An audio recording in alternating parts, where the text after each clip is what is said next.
doctor নাথের আলোচনাগুলো আরো দেখে নেবেন, যেখানে ওই ওনার সব থেকে বড় গুরুত্বপূর্ণ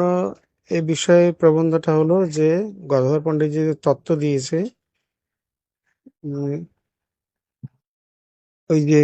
ভূমিকাতে যেটা লিখেছে, ছাড়িল কৃষ্ণ সেবা, কৃষ্ণ প্রেম সেবা, এই প্রবন্ধটা পড়লে বুঝতে পারবেন